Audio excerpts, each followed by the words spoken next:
안녕하십니까. 동네내과 의사 김상목 원장의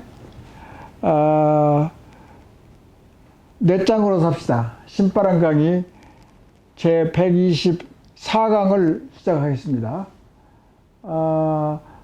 지난 강의는 이제 다른 아이템이죠. 그러니까 자아 깨달음에 대해서 한 책을 중심으로 해서 강의를 했고, 이번 강의부터서는 이제 세 강의에 걸쳐서 부처님의 감정 수업이라는 책을 소개를 했을 거예요. 지난 강의에서 이 책인데, 이 책의 저자가 세 사람이 있어요. 그래서 세 사람이 이제 강의를 펼치는데, 그걸 참고를 해서 강의를 살펴볼까 합니다. 여기에서 이제 이 세 사람은 이제 여기 이제 정서 심리학의 추가라고 그랬는데, 지난번 강의에 정서 심리학에 대해서 강의를 했어요, 짤막하게. 근데 이 정서 심리학의 일부분으로 감정 수업, 이런 책이 있어서 추가로 지금 살펴보려고 그러는데, 이 세 사람이 한 분은 이제 정신과 의사예요. 그래서 정신과 의사가 전현수 원장, 그 다음에 또 김종호 교수,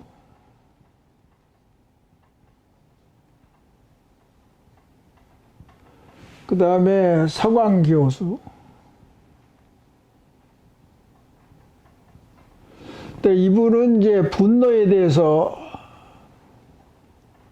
논할 거고, 이분은 자존감,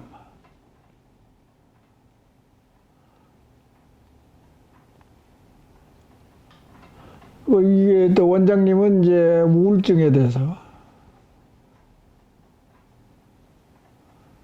이러한 이제 정신 심리학적인 그런 이제 문제점에 있어서 이제 저자 3인이 주로 이제 중요한 게 이제 분노, 이제 스트레스 상태에서는 어떻게 불교 심리학적으로 상담을 하고 치료를 어떻게 할 건가, 그것에서 분노에 대해서 이야기를 했고, 서광 교수는 이제 자존심이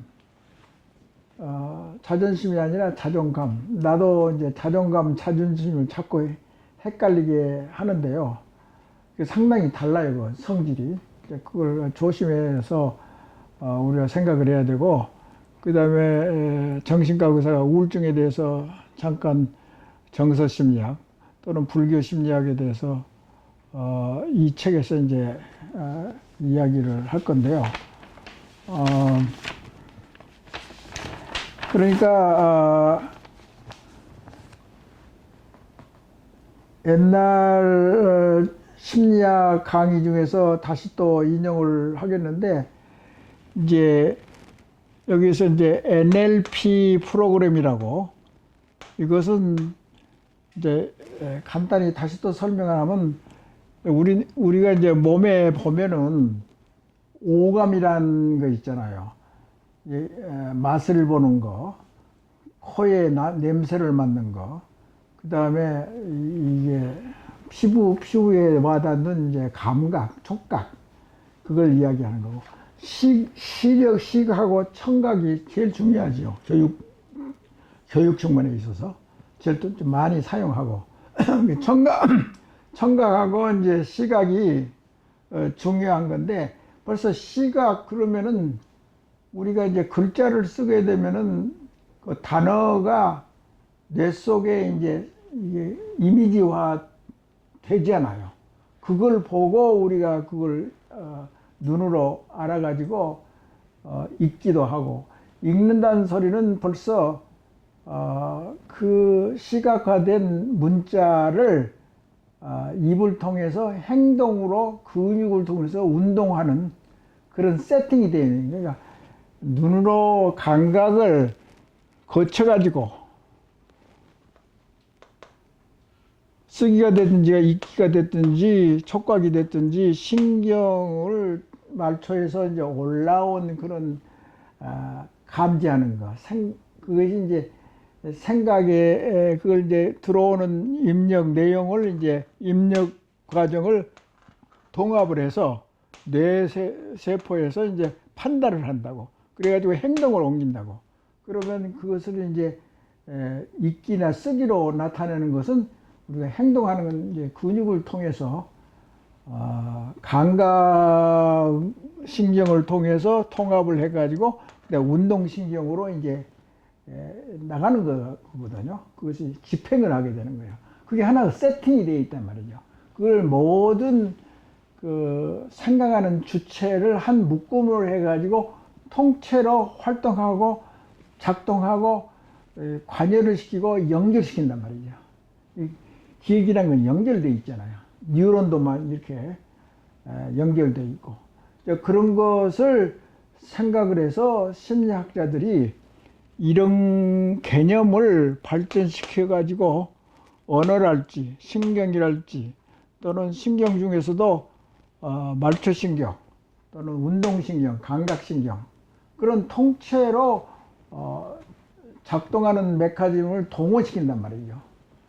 그러니까 그래서 한 가지 생각이 한 가지 생각만 가지고는 활동을 제대로 못하니까 그걸 10분 이용하고 100% 효율성을 발휘하려면 거기에 관여된 연결된 세팅, 감각신경, 운동신경, 뇌세포신경 그걸 한 짝으로 활동시키는 것을 총체적으로 활동시켜야지 생각도 잘해지고 느낌도 배가 되고 또는 이제 행동도 또 배가 되고 이제 운동하는 이제 운동선수는 그런 이제 감각이랄지 생각하는 정신통일이랄지 또는 그런 이제 이 생각의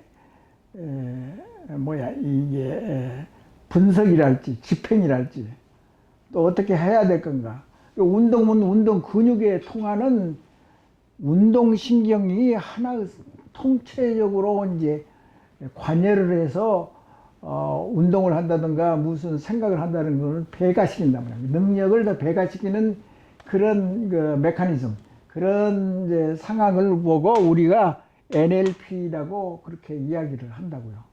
그러면 옛날에 나쁜 부정적인 생각을 멀리하고 또 좋은 생각을 목표를 삼아서 몰입을 한다든가, 이게 모든 그 상대방을 이해하고 배려하고 그런 상대방의 입장을 배려하고 그런 것은 모든 신경 시스템, 그런 이게 관여하는 시스템이 통째로 작동을 한다고. 그러면 그 능력 나타내는 결과는 2배, 3배, 배가가 된다고요. 그러니까 같은 일을 하더라도 정신 집중을 하고 더 많이 관여시키면 더 효과가 좋다. 더 나타내는 결과가 배가 된다. 2배가 되기도 3배가 될 수도 있고 10배가 될 수도 있고, 그런 것이 동원 체제를 하고 그 동원 체제가 많이 동원될수록 능력이 더 빨리 되고 높이 뛰기도 하면 더 높이 뛸 수 있고, 정신적으로 훈련을 시켜가지고 또 반복 운동하고 이런 정신적인 시스템을 반복하면 발전한다고. 왜 그러냐면 신경세포랄지 말초신경세포랄지 자꾸 반복하면 반복할수록 더 발전한다고. 반복하고 여러 가지 방향으로 안목으로 동원시키고 그 일을 참여시키고 그러면은 이 신경 시스템, 그러니까 신경 언어 시스템, 오감 시스템 이런 것이 통째로 이렇게 작동을 하니까 더 변화도 빨리 오고 동기부여가 더 되고 또 몰입도 할 수 있고 어떨 때는 이제 객관적인 관조를 더 자세히 할 수 있고 그런 능력들 이런 것들이 이제 동원이 된다고. 그래서 이제 말이 조금 이제 과거의 강의로 돌아갔는데 여기서 감정 수업이라고 하면 감정 코치 한단 말은 그냥 많이 들어보셨을 거예요. 그러니까 스트레스를 줄이는 거예요. 마음을 평정을 하고 하면 더 뇌가 더 일을 더 잘할 수 있어요. 능력을 더 많이 올릴 수 있어. 우리가 가만히 이제 경험상으로도 알잖아요. 화가 나고 분노하고 또 자존심 상하면 머리가 뇌가 작동을 잘 못하는 것은 누구나 경험하잖아요. 방해가 된다고.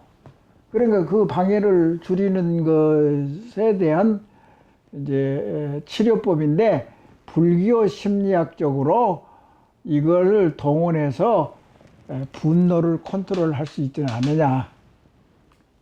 그런 이제 설명이 되는 이제 책입니다, 이게. 그래서 감정 코치를 하는 거, 감정 수업하는 거, 부처님의 감정 수업은 어떻게 하는 게 좋다. 이런 모든 응용적인 것은 근래의 심리학, 그러니까 심리학은 여기 이제 저자들이 다 심리학 공부한 사람이잖아요.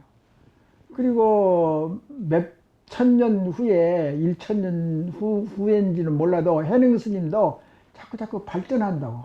불교 학자들이나 스님들도 생각이 자꾸 업투데이트 되고 창조적으로 되고 변화시켜서 그리고 불교도 변화를 해야지. 그 뇌세포가 하는 것을 잘 변화를 시켜야지 국민들이나 국가에서 환영을 받고 유용한 종교가 돼서 불교가 더 발전하게 된다. 이제 그 말씀입니다. 그러니까 이제 비리가 많은 것은 이제 그것은 처단하면 되는 거지만은 불교 계획이라는 건 쉽지 않잖아요. 그래서 또 그 긍정적으로 이런 것을 다 생각을 해가지고 미래지향적으로 불교를 어떻게 발전시키는 토대를 만들고 인식적인 기초를 다지는 거, 그걸 연구하는 것은 불교대학이 됐든지 성가대학이 됐든지 최신 뇌세포 학자나 심리학자들하고 서로 힘을 합해서 새로운 장르를 개척하는 것이 필요하지 않느냐. 지난 강의도 이야기했지만 항상 불교가 굉장히 소극적이라고, 긍정적인 것이 별로 없어요. 원래 석가모니가 부정적인 안목에서부터 시작했기 때문에 그런 것 같아요. 그러지만 부정적인 것을 해소하고 집착을 해소하고 번뇌를 제거시키고 그런 것도 중요하지만 좋은 점을 더 발전시키는 불교도 필요하지 않느냐, 그 말씀입니다. 그러니까 그런 한계점이 있어요. 그렇기 때문에 거기에 분발을 하셔야 돼요. 이게 뭐 불교를 좋아하는 사람이나 또 동양의 불교가 지금 예를 들어서 이렇게 생각해 보세요. 동양의 불교가 서양 사람이 봤을 때 아주 어필하고 흥미진진하고 아유 재미가 있단 말이죠. 그러면 자기들도 공부하잖아요. 마찬가지로 우리나라가 방역을 잘해가지고 모범국가가 된다면 딴 사람도 기웃기웃 하잖아요. 효과가 있기 때문에.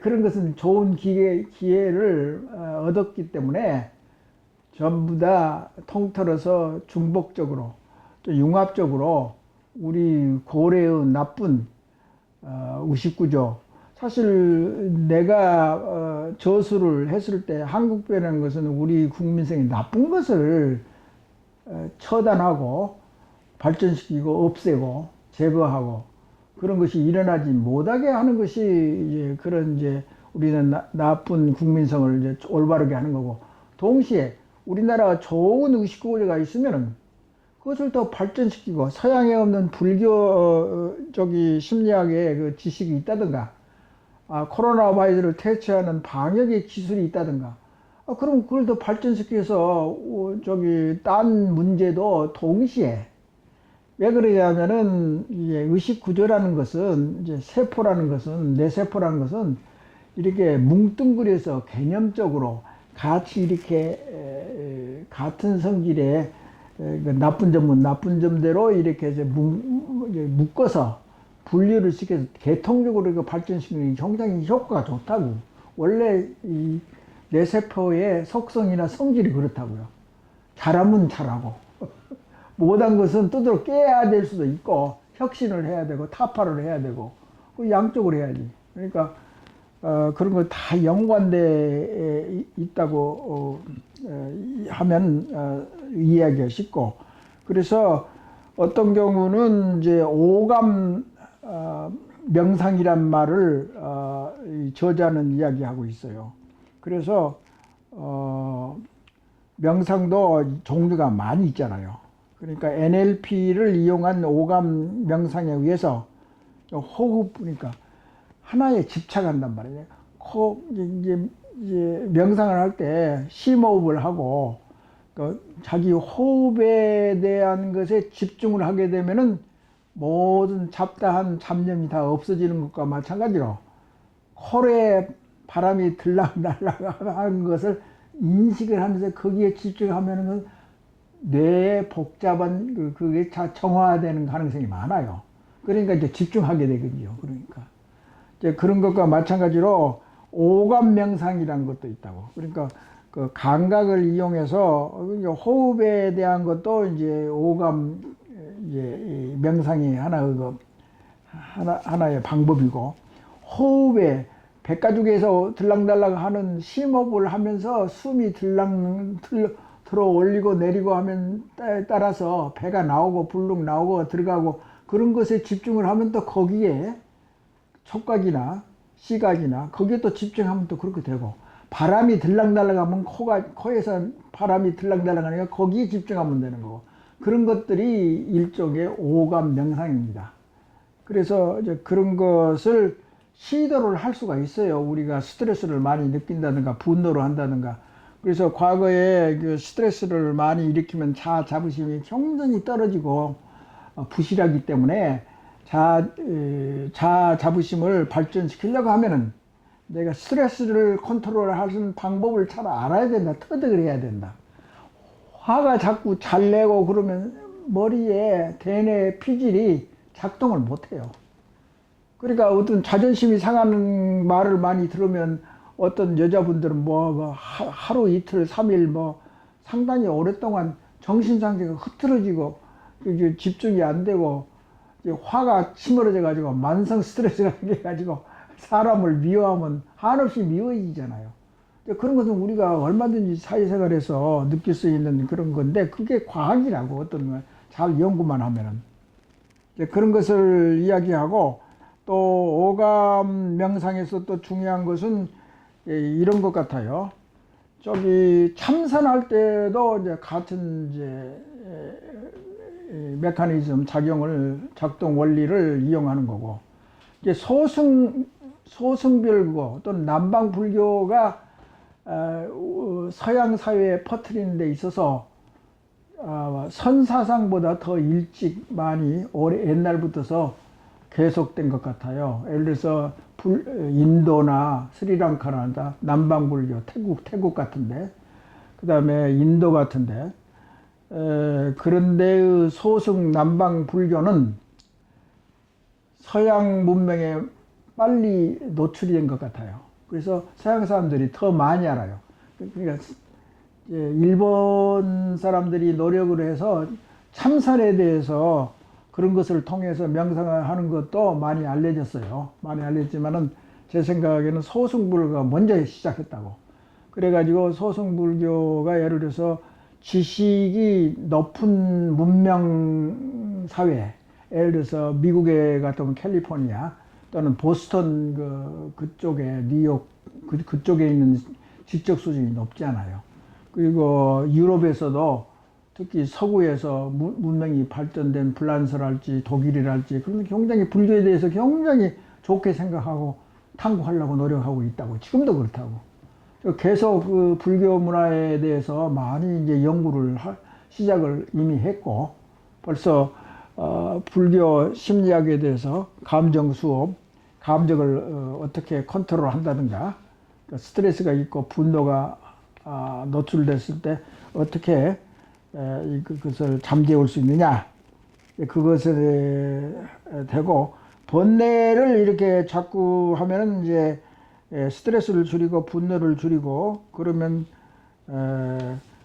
마음의 변화가 생기고 내면에 힘이 생긴다고. 내면이라는 건 대뇌가 일할 수 있는 그런 상황을 만들어 준다고. 그래서 이 저자는 이걸 이야기를 했어요. 이제 분노가 있으면은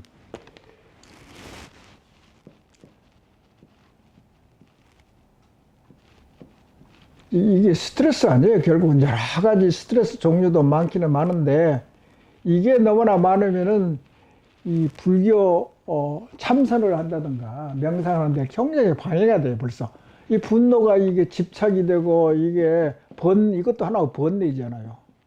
그러니까 이것을 컨트롤하는 데는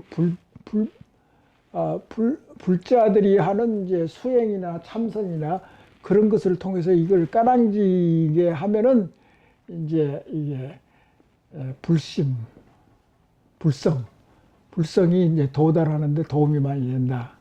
그래서 이제 분노 한 가지만 이야기를 한 건데, 스트레스를 일으킬 수 있는 모든 심적이나 신체적인 모든 질병까지 합쳐서, 그러니까 병들고 빨리 죽고 그런 것도 다 스트레스 아닙니까?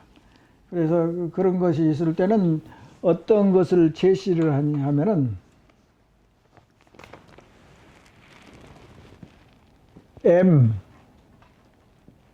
MTPT. M이라는 것은 마인드풀리스라고 그러는 거예요. 마인드풀. 그러니까 소승 불교가 미국에서 많이 활동을 했는데, 마인드풀리스. 그러니까 마인드풀리스라는 것은 뭐냐면은 마음 챙김, 깨어나 있는 상태. 그것을 이제 스님들한테 이렇게 하냐면, 선생님 얼굴을 뵈니까 굉장히 얼굴이 맑게 보입니다. 깨끗하게 보입니까? 환하게 보인다든가. 그럼 깨어있다 그 소리예요. 그러니까 멍청하게 있는 사람은 깨어있는 게, 뇌가 깨어있질 않아요. 깨어있으면은 굉장히 예민해가지고 받아들이는 것도 좋고, 굉장히 예민하게 작용하고, 또 행동하는 것도 과감하게 확실하게 하는 거고. 이것도 아니고 전혀 그렇게 머리가 흐리멍텅하고 깨어있지 않는 상태, 그건 이제 마인드풀리스란 말을 쓰거든요. 마인드풀리스. 죄송합니다만 영어로 해서 마인드 풀, 생각이 촘촘히 전부 다 깨어있단 말이죠. 니스, 이건 명사, 마인드풀리스. 그게 그거단 말이야. 이게 불자들이 이제 삼선하고 뭐 명상할 때도 항상 초기에는 마인드풀리스를 굉장히 강조해요. 특히 소승불교에서 또 그런 것 같아요. 그러니까 인도에서 명상을 할 때는 이걸 굉장히 중요시해야 된다. 깨어있는 상태, 이렇게. 그러니까 모든 것은 감각이라는 데 행동을 잘 받아들이고 잘 이제 펼치는 그런 능력을 갖춘 상태. 그러니까 그런 상태는 변화가 쉽게 일어나는 상태를 만드는 것이 마인드풀리스라고. 그런 것 상태는 포지티브, 이게 PP라는 것은 이제 포지티브 사이코 트레이닝. 그러니까 정신적인 정신적인, 그러니까 마인드풀리스한 정신 상태를 훈련하는 거. MPPT라고, 그런 것을 통한다 그 말은 사실은 이게 수행한다 그 말이거든. 이 말이 참선이나 명상하기 이전에 마인드풀리스부터 우선 정신이 깨어 있어야 하잖아요. 그러면은 정신이 깨어 있으면은 자부심이 더 클리어하고 명확하고 확연하게 자기가 인지를 하고 그것을 나타낼 수 있는 거고, 그런 상태에서 차차차차 이 자아 상태를 줄이면 이 자아 상태 그 껍데기가 자꾸 제거를 하고 번뇌의 주범이 자아이기 때문에 그걸 자꾸 제거를 시키면 결국은 무아 상태가 된다. 그 무아 상태는 지속적으로 하기가 좀 어렵기 때문에 어떻게든지 그것을 도달하면은 그것을 계속적으로 밀고 나가느냐, 그러면 거기에 대해 몰입하느냐, 그런 건 정신학적으로 객관적인 관조와 주관적 몰입을 이렇게 집중적으로 더 주의, attention, 주의를 더하고 그것을 반복적으로 생각을 하면은 그게 그런 변화된 상태로 변화해가지고 이제 성장을 할 수 있다. 깨달음을 느낄 수 있다. 어떤 A라는 상태에서 B라는 지점으로 발전할 수 있는 성장의 궤도를 달릴 수 있다. 이제 그런 것들을 이야기를 하는 겁니다. 그래서 분노에 대해서 이야기는 하는 데 있어서 그 긍정적인 심리학. 그러니까 저희가 책을 미리미리 다 알고 그 컨셉트를 한 것도 몇 장으로 삽시다. 그러면 나는 긍정적으로만 이야기한다. 일단 부정적으로는 난 무시하는 거지. 나눠서. 왜 그러냐면 자아 자부심은 우리나라는 부정적이 하도 많으니까. 개인적, 특히 이제 집단적인 자아 자부심은 몰라도 개인적인 자아 자부심은 이게 너무나 약하니까. 특히 동양 삼국에서는 더 모자라니까. 이것을 발전시키면 따라서 긍정적인 것도 발전하고, 이제 깨우치는 거 변화도 더 빨리 되고, 그래서 이제 이것만 이제, 그러니까 요건 하나 얘기해. 개인적인 자아 자부심 혁신을 하면 변하기가 쉽고, 변화가 잘 되면 발전의 계기가 된다. 그런 컨셉트, 그런 이제 전략이죠. 일종의 마음의 전략, 발전시키는 전략. 그게 내 짱으로 삽시다. 그죠? 그러니까 상당히 이제 강의가 좀 길어졌죠? 그러면 이번 강의는 이걸로 마치겠습니다. 또 다음 강의는 똑같은 주제로 말씀 올리겠습니다. 감사합니다.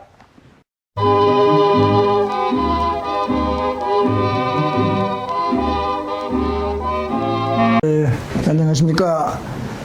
동네내과 김상목 원장의 내 짱으로 삽시다 신바람 강의 제56강을 시작했습니다. 방금 기존의 강의가 자아 자부심의 본론을 쭉 했었습니다. 그걸 마감하고 그냥 보통 강론으로 다시 돌아가가지고 부제목이 뇌장 운동과 스트레스 조절, 그것을 그런 제목으로 앞으로 몇 강의 더 계속 해보겠습니다. 먼저 총론에서 이야기한 것 같이 그냥 그대로 타이틀은 마찬가지입니다. 여기서 칠판에서 본 것과 마찬가지로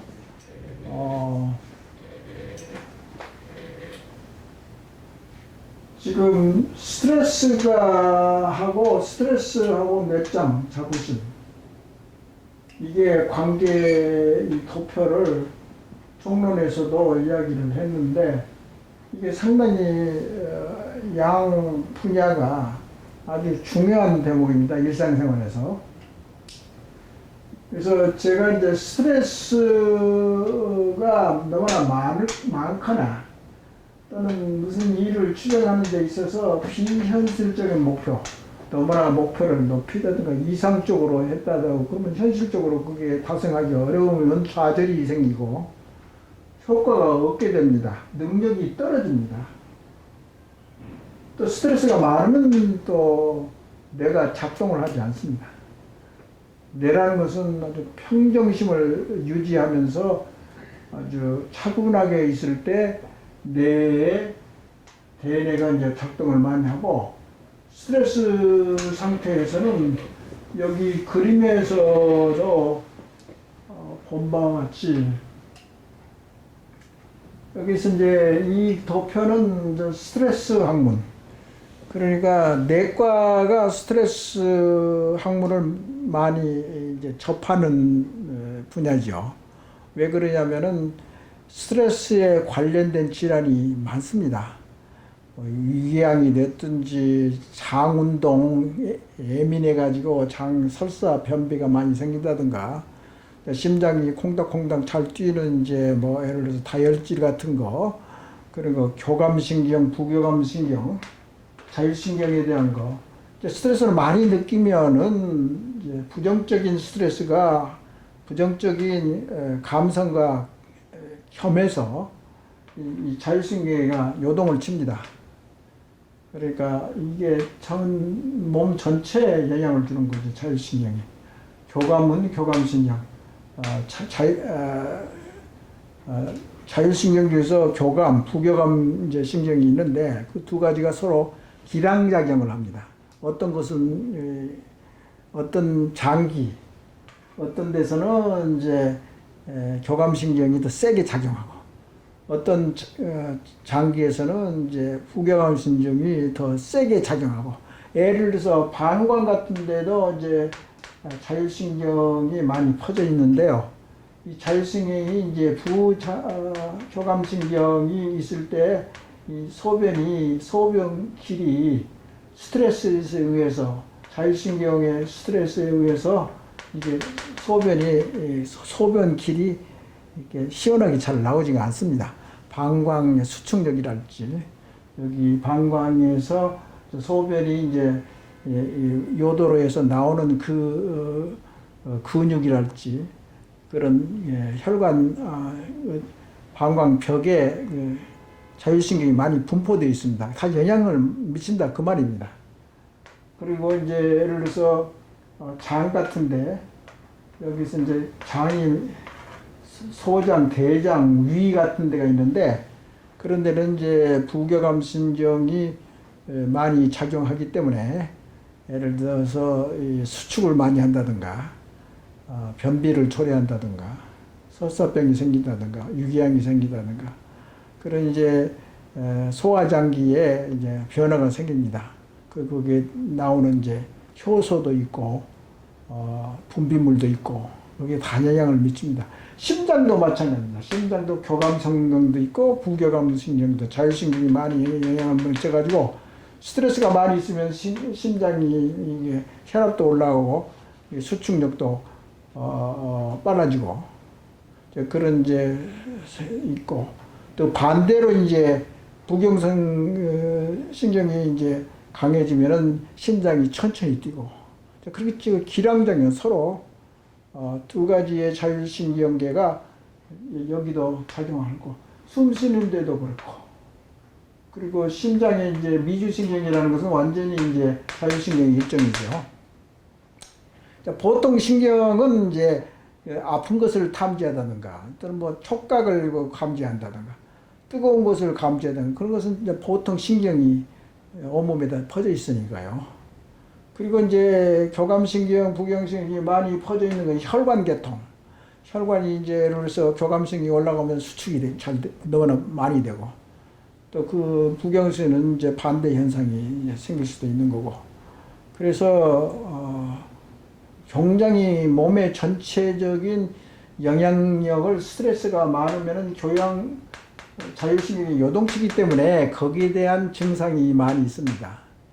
예를 들어서 교감신경이 너무나 많이 나오면 혈압이 올라간다든가, 가슴이 자꾸 두근두근 뭐 한다든가, 긴장해가지고 땀이 난다든가, 현기증이 난다든가, 혈압에 변화가 생긴다든가, 유산이 많이 나온다든가, 방광에 긴장되면 오줌이 잘 안 나온다든가, 여러 가지 영향이고, 더더구나 호르몬도 마찬가지입니다.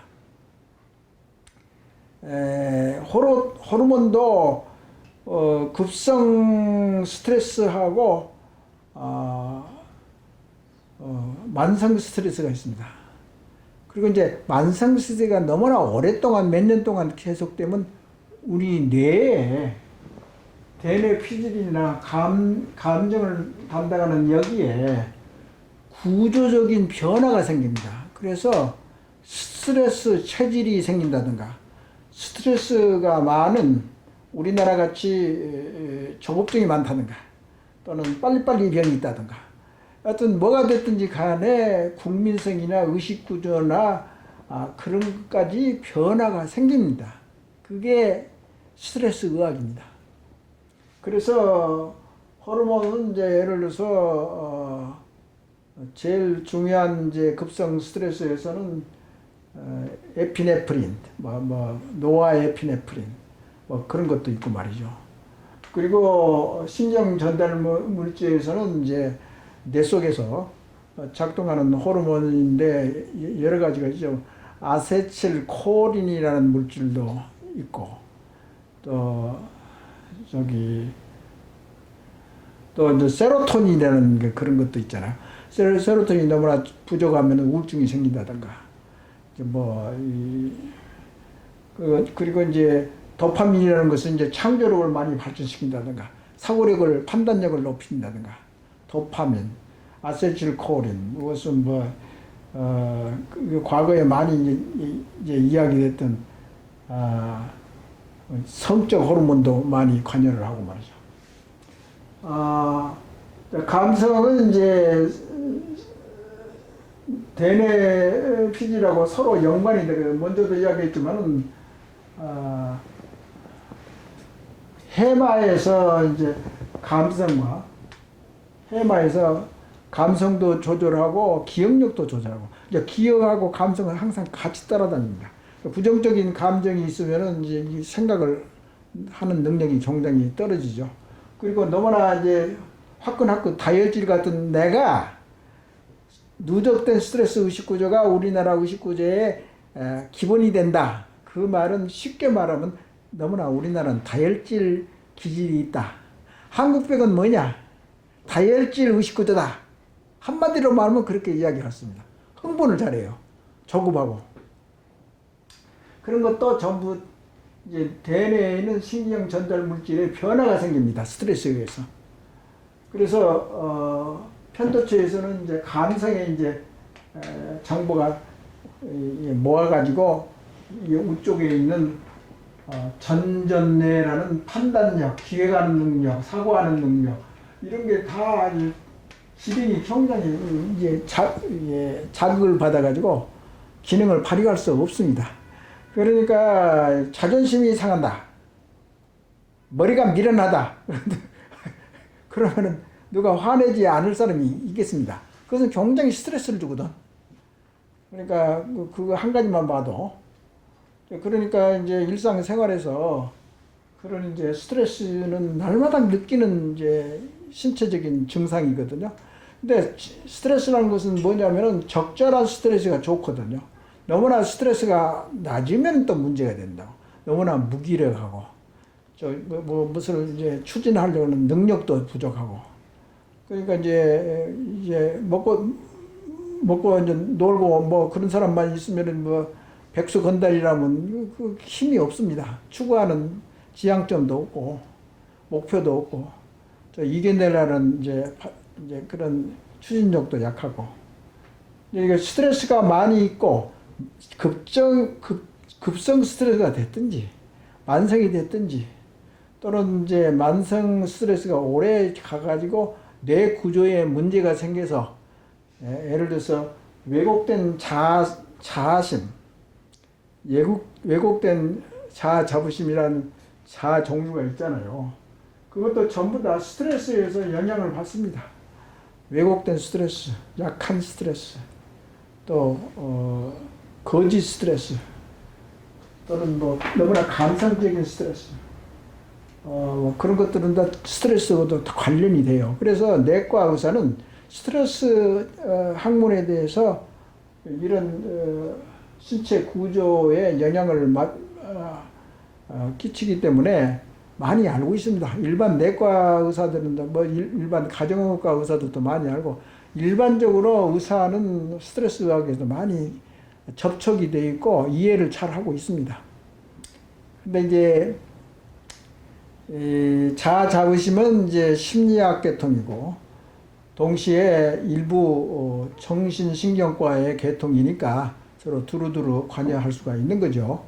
그리고 나 같은 일반 내과 의사도 정신학을 공부했고 내가 좋아서 심리학도 공부했기 때문에 얼마든지 많이 이제 탐구를 하고 경험이 많고 그러면은 그런 사람이 노력한 사람이 대가가 되고 전문가가 되는 거지. 뭐 공부하고 뭐 무슨 과를 나왔다고 해서 꼭 뭐 대가가 되는 것은 아닙니다. 그런 것을 알고 계시고 그래서 스트레스에 대한 것은 상당히 광범위하고 초기에 내가 저술했던 스트레스 의식 구조론, 누적된 스트레스 의식 구조론 그 책도 완전히 그것은 거의 90%가 스트레스에 관한 책입니다. 그걸 처음에 이제 저술한 거죠. 왜 그러냐면 그것이 이제 내과하고 굉장히 관계가 깊기 때문에. 그래서 이제 앞으로 이제 계속 이제 스트레스가 자아 자부심을 올려주는데 자아 탐구를 하는데 굉장히 나쁜 영향을 끼치기 때문에 이것은 필수적으로 자아 자부심의 항목에 영향을 많이 주기 때문에 사실 이것을 좀 공부를 좀 해야 되고 강의를 해야 될 것입니다. 그래서 이제 그 다음에 여기서 이번 강의에 또 이야기를 시작하게 되겠는데요. 내장 운동이란 말이 있습니다. 그 초기에 강론에서 내장이란 무엇인가 그것도 강의를 했었고요. 그리고 내장 운동이라는 것은 한국병이 됐든지 또는 나쁜 의식구조가 됐든지 좋은 의식구가 됐든지 내장 운동이라는 것은 이제 6가지를 강론에서 총론에서 이야기를 했지 않습니까? 그러니까 이제 간단히 이번 강의에 이야기할 것은 마음의 여유를 가져야지 이게 우리나라 이제 개인적으로나 사회적으로 이제 제대로 일상생활을 영위하지 않겠습니다. 이건 이제 10점이라고 나는 봤거든요. 근데 이 점수는 제가 고안한 우리나라 의식구조에 관련해서 임의적으로 중요성에 따라서 또 많이 발전시켜야 되는 것은 더 점수를 많이 주고 강조를 하는 거. 적은 점수는 예를 들어서 우리나라 이웃사랑 자비심은 꽤 있는 것 같아요. 그러니까 일본이나 중국에서는 불쌍한 사람이 거리에 쓰러졌다든가 그러면 그 친구들은 번체만 찬다고.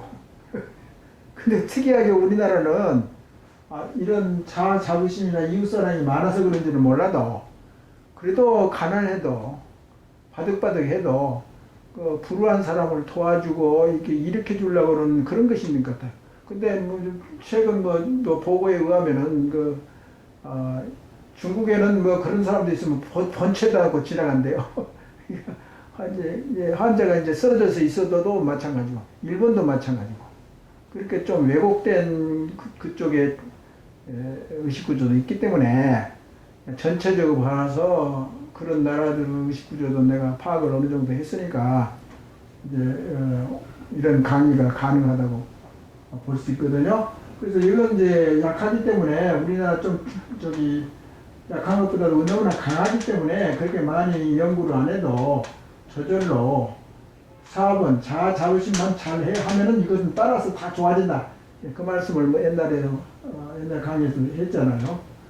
그리고 이제 그래서 10점을 줬습니다. 마음의 여유가 있어야지 자아 자부심을 파악할 수도 있고 자아 자부심이 강한 참된 사람이 마음의 여유도 더 많이 있을 수도 있고 스트레스도 적어지고 스트레스하고 마음의 여유는 서로 연관이 됐습니다. 스트레스가 있으면은 벌써 마음의 여유가 없다는 그 자체가 그렇습니다. 그 다음에 이제 피해의식. 우리가 피해의식, 내부 갈등, 서로 싸우고, 그렇기 때문에 이제 국민들이 지칠 수도 있고. 그러니까 나는 항상 이제 이런 생각을 가지고 있어요. 우리가, 가난할 때는 가난이라는 그런 적이 있었잖아요. 그걸 타도시키려고 우리가 얼마나 열심히 돈 벌고 열심히 일했습니까? 그러니까 항상 반항하고 그걸 파괴시키고 그것을 저항하는 민족이기 때문에, 그리고 쉽게 만족하지 않는 우리 국민성이기 때문에 여튼 가난하고 이거 그냥 둘 수 없다.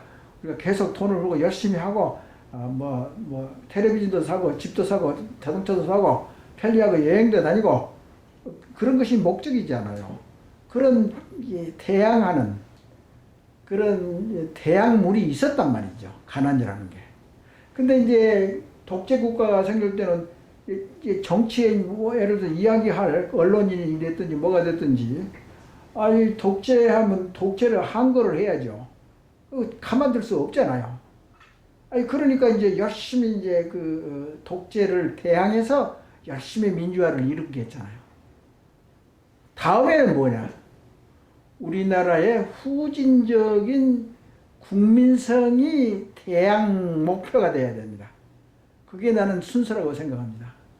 그렇기 때문에 앞으로 우리가 에너지를 쏟고 신경을 쓰고 호기심을 가지고 조금 먹고 살고 여행하는데 좀 여유가 있으면은 이런 문화적인 의식적인 것에 좀 신경을 써가지고 조금 좋은 나라가 만들고 이제 이바지를 사회에 해야 되지 않겠습니까?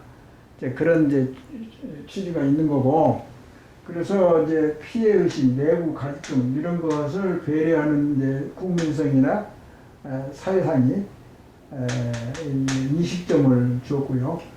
좌측 내적이라는 20점인데, 좌측 내적이라는 것은 과학적인, 분석적인 또는 이제 합리적인 그런 민주적인 그런 이제 선진국의 의식구조의 제일 중요한 과학정신. 이게 아직도 우리 사회에서는 문약이라는 사회입니다. 그러니까 이제 이공계도 아직도 대우를 받아야 될 입장에 있고, 아직까지는. 그런데 이제 동시에 이제는 정신문화도 발전시켜야 되는 그런 것이 있지만, 아직도 노벨상 찾고 노벨상만 하지 말고, 아니 노벨상 받을 수 있는데 교육을 시키고 의식 계획을 해야지 않습니까? 그래야지 그것이 가능하지. 그냥 바라기만 하면 뭐예요? 아무것도 액션도 안 하고. 그리고 이제 자아자부심이 먼저 이야기하는 중요한 것은 계속 이걸 강조하는 거고, 이것이 좋아지면은 딴 것도 다 평생 학습도, 이제 책을 안 본다는 거지. 그것도 문제라고. 지금도 선진국에서는 책을 많이 국민들이 보고 있습니다. 책을 전혀 읽잖아요. 그리고 굉장히 슈퍼피셜, 표면적인 SNS 그거 보고 텔레비전은, 옛날에는 텔레비전 보는 것은 바보 상대라고 그랬잖아요. 그런 말도 이제 그런 말도 없어졌어요, 지금. 그러니까 얼마나 정신문화가 낙후됐다. 먼저 이야기한 것이 여기 덮여서면 경제, 기술, 돈 버는 수준은 많이 올라가는데 정신세계는 항상 이게 낮아져 있는 상태예요. 그러니까 이렇게 한국병이 됐든지 뭐가 됐든지 진단을 했으면 처방이 넷장운동입니다. 거기에 대항해서 만든 도표가 넷장운동 6가지입니다. 그러니까 이것도 뻘로 만든 게 아니고 원인이 그러므로 진단해서 이렇게 나가자. 이게 이제 넷장운동입니다. 뇌를 발전시키자 이거냐. 간단해. 뭐 어려운 것이 없잖아요. 근데 안 하고 모르고 서로 디스커션 하고 이게 무지하니까 정치문화가 발전이 안 되고 맨날 사회가 자꾸 소란스럽고 가치관에 혼란이 생기고, 여야가 합심해서 좋은 것이 있으면 빨리 발전시키는 그런 노력이 없이 맨날 싸움만 하고 시간만 보내고, 무슨 3류도 아니고 2류도 아니고 말이죠. 국민보다 더 못하면 되겠습니까? 그러니까 기득권자들이 이제 기득권을 좀 놓아주고 여유 있으니까 자아 자부심도 공부하고 진짜 정신문화가 조금 높은 그런 엘리트층이 돼야 되지 않느냐. 엘리트층이라는 권력과 돈만 있는 것이 엘리트층이야. 절대 아닙니다. 항상 사회 정의, 상이 정의하고 공정이란 말은 나는 내 경험상 느끼기가 어려워요. 차라리 책임의식이 있다든가 약속을 잘 지킨다든가 거짓말을 안 한다든가 그것이 더 일지 순서가 있지. 기초가 되는 것을 모르고 맨날 결과만 가지고 신뢰 사항이 어때네 뭐 신뢰할 수 없네 자꾸 불평만 하고 그러면 되겠습니까? 기초적인 것을 진단하고 거기에 매진해야지. 그렇게 우리나라 머리가 나쁘진 않지 않습니까? 그 다음에 이제 평생교육 의지와 끈기라는 것은 우리의 장점입니다. 엄청나게 좋은 장점이에요. 저기 만족하지 않고 끝날 때까지 열심히 하는 데가 이제 의지력이고 끈기란 말이죠. 그리고 나쁜 이제 피해의식이 있다던가 그것도 결국 가서는 좋은 점도 있더라. 그 말씀을 할 수 있고. 그래서 이런 게 점수를 줘가지고 60점 이하 되면 인생관을 제대로 하라. 인생관이 좋지 않다. 다시 공부를 하는 거예요. 이 세상에 태어났으면 인생관이 고급스러운 뇌장 지수가 60점 이상은 돼야 된다 이 말씀입니다. 대한민국 패스포트는 우리 한국을 사랑하고 자기를 사랑하는 점수가 60점 이상이 돼야지 패스포트를 지참할 수 있다 그 말씀입니다. 그게 이제 외국 패스포트 여행 가려면은 조금 그걸 여행의 자유를 막을 수는 없지만은 MRI 그 기능적 MRI가 뇌장 지수를 나타내는 수치로 찍으면은 바로 뇌장 지수가 몇 점이라고 나올 수 있는 시대가 곧 옵니다. 4차 산업에서. 그러니까 빅데이터를 인용해서 그런 이제 기계가 나올 겁니다. 이제 그런 정도로 이게 중요한 사항이니까 좀 서두가 조금 길어졌는데요. 다시 이야기하면 스트레스가 많으면은 좀 너무나 적어서 무기력을 하면은 뇌장 운동에 장애가 생기니까. 그리고 이제 먼저도 이야기했지만 어린애 때부터 고생하고 고민하고 배고프고 갈구하고 울고 짜고 그런 애들이 쓴맛을 알기 때문에 좋은 것만 알고 있으면 절대 발전이 없습니다. 불행한 것이 계기가 있고 불행한 선택이 있고 불행한 시대의 선택을 잘한다든가 중요 인물에 본받는 것을 이제 인생의 추진력이 의지력이고 그게 뇌장입니다. 그러려면 운동도 많이 해야 되고 약속도 잘 지켜야 되고 그러니까 그런 노력을 하는 데 있어서 바로바로는 안 됩니다. 그러니까 앞으로 10년 내에 우리 의식구조가 10% 정도 발전했다고 그러면 엄청나게 대성공을 하고 주위 국가로부터 존경을 받는 국민성이 생길 겁니다. 그래서 오늘 강의는 너무나 길었고요. 이것에 앞으로 이제 뇌장 운동과 스트레스에 관련되는 거, 실생활에 또 스트레스 자체도 이제 묘미가 있지만, 과거 한 20, 30년 전에는 스트레스에 대해서 많이 공부를 했습니다, 우리나라요. 근데 지금 자아 자부심에 관한 서양에서는 어느 정도 후반기에 들어가가지고 많이 알고 있습니다. 근데 우리나라는 자아 자부심에 대해서 잘 모르는 것 같아요. 왜 그런 교육을 받지도 않고 그런 사회가 아니기 때문에 접촉을 못했습니다. 근데 저는 이제 그런 생활을 해보고 관심 있고 흥미를 느끼기 위해서 계속적으로 노력했기 때문에 이 정도 강의는 할 수 있지 않나 그렇게 자부하고 있습니다. 오늘 강의는 이것으로 마치겠습니다. 감사합니다.